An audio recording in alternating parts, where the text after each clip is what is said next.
Bila kulihat bintang gemerlapan dan bunyi guru riuh ku dengar, ya Tuhanku, tak putus aku heran melihat ciptaanmu yang besar.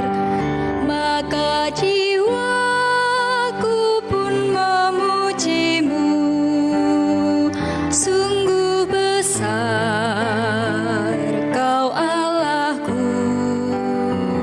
Maka jiwaku pun memujimu, sungguh besar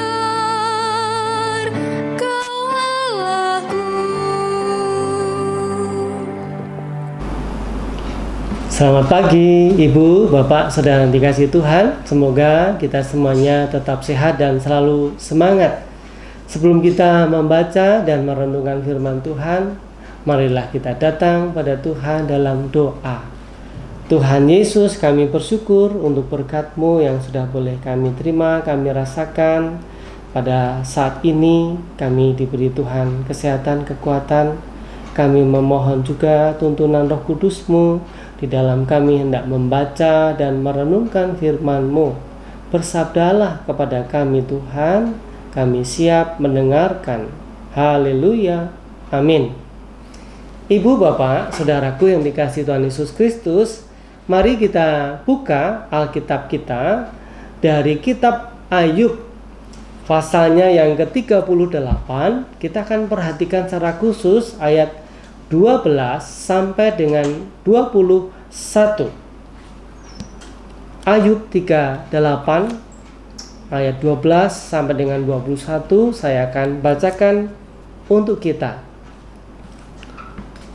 Pernahkah dalam hidupmu engkau menyuruh datang dini hari, atau fajar kutunjukkan tempatnya, untuk memegang ujung-ujung bumi, sehingga orang-orang fasik dikebaskan daripadanya? Bumi itu berubah seperti tanah liat yang dimeteraikan. Segala sesuatu berwarna seperti kain. Orang-orang fasik dirampas terangnya dan dipatahkan lengan yang diacungkan. Engkaukah yang turun sampai ke sumber laut, atau berjalan-jalan melalui dasar samudra raya? Apakah pintu gerbang maut tersikap bagimu? Atau pernahkah engkau melihat pintu gerbang kelam pekat? Apakah engkau mengerti luasnya bumi? Nyatakanlah kalau engkau tahu semuanya itu. Di manakah jalan ke tempat kediaman terang, dan di manakah tempat tinggal kegelapan, sehingga engkau dapat mengantarnya ke daerahnya dan mengetahui jalan-jalan ke rumahnya? Tentu engkau mengenalnya, karena ketika itu engkau telah lahir, dan jumlah hari-harimu telah banyak. Demikian firman Tuhan. Yang berbahagia kita yang mendengar, terlebih yang menjalankan dalam hidup kita hari lepas hari.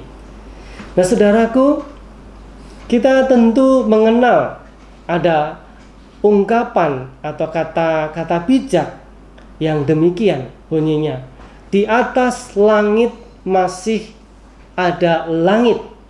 Nah, kata-kata tersebut tentu juga kita mengerti, kita memahami maknanya, bahwa di atas orang yang pandai itu masih ada orang yang lebih pandai, atau di atas kita ada orang yang lebih dari kita. Misalkan jika kita di kantor sebagai kepala staf, nah Nah, di tempat kita bekerja pasti ada orang yang memiliki kedudukan yang lebih tinggi, atau misalkan menjadi seorang direktur, pasti ada yang lebih tinggi kedudukannya, yaitu direktur utama. Atau ketika kita menjadi orang yang merasa kaya, merasa mampu dan sebagainya, oh ternyata masih ada orang yang lebih kaya daripada kita. Nah, saudaraku, itu saja berbicara di antara kita sebagai manusia. Dari yang pandai, ada yang lebih pandai lagi, yang sering kita sebut dengan orang jenius, atau yang EQ-nya itu jos, EQ-nya itu luar biasa, cerdasnya melebihi rata-rata kebanyakan orang. Dan orang seperti itu tentunya langka, tidak banyak di dunia. Nah, saudaraku, hal itu tentu memberikan kepada kita hikmat untuk menjadi orang yang tidak sombong, mentang-mentang merasa pintar, mentang-mentang merasa kaya dan sebagainya.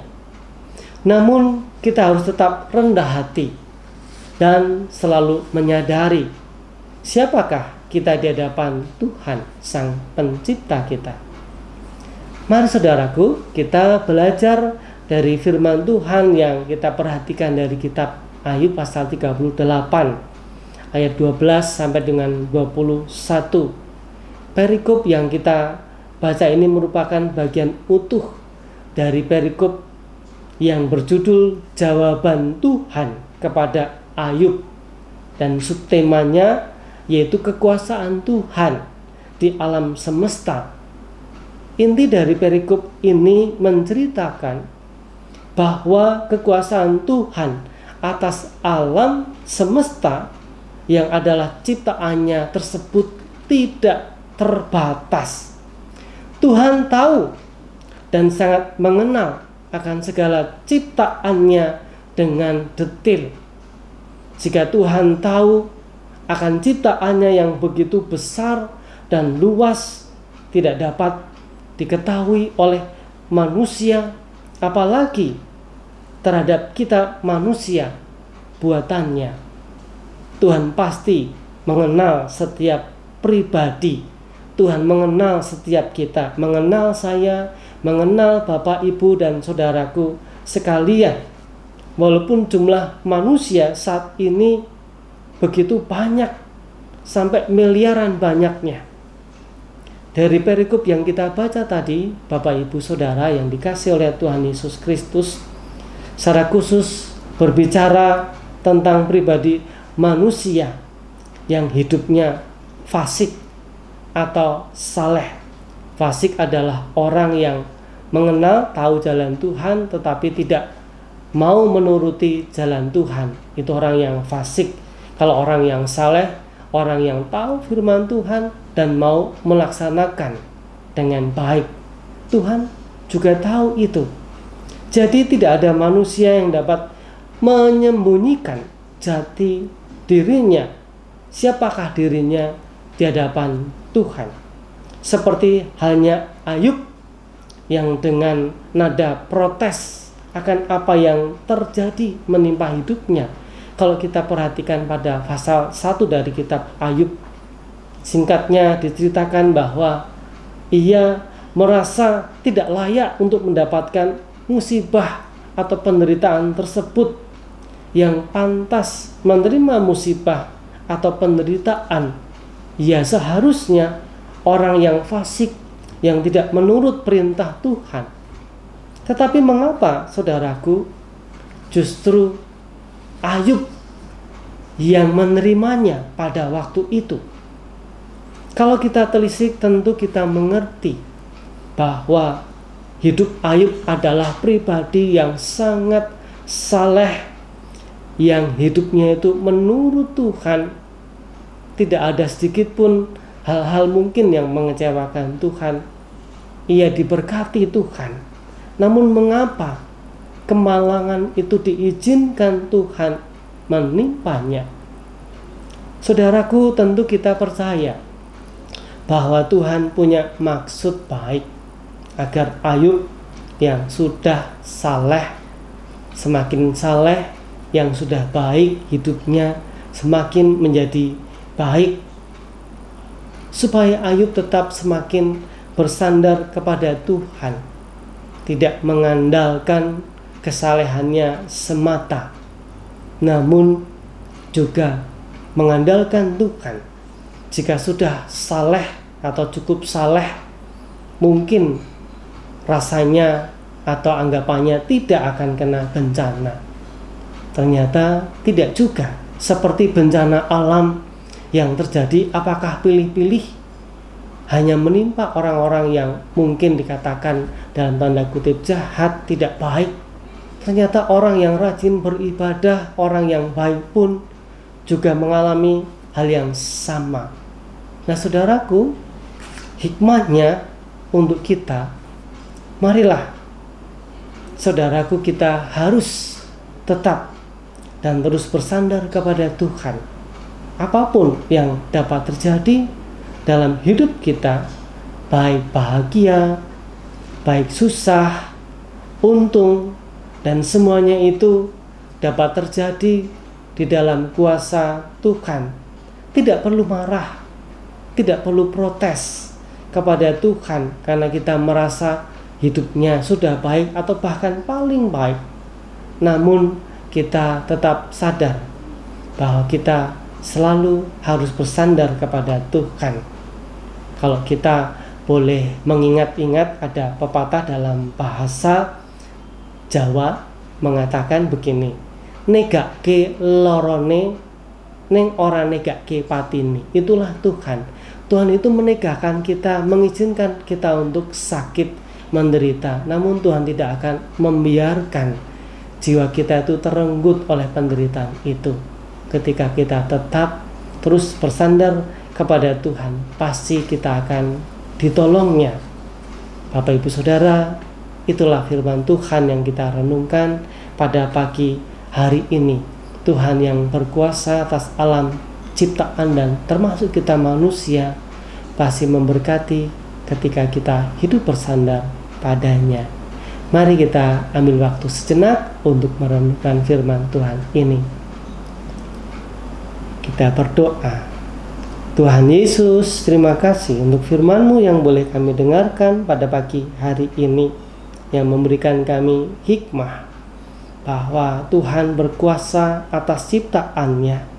Tuhan yang memiliki otoritas kendali dalam hidup kami.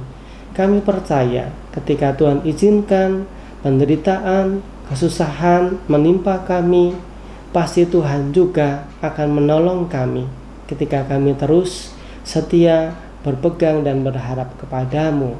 Di dalam nama Tuhan Yesus Kristus kami berdoa mengucap syukur. Amin.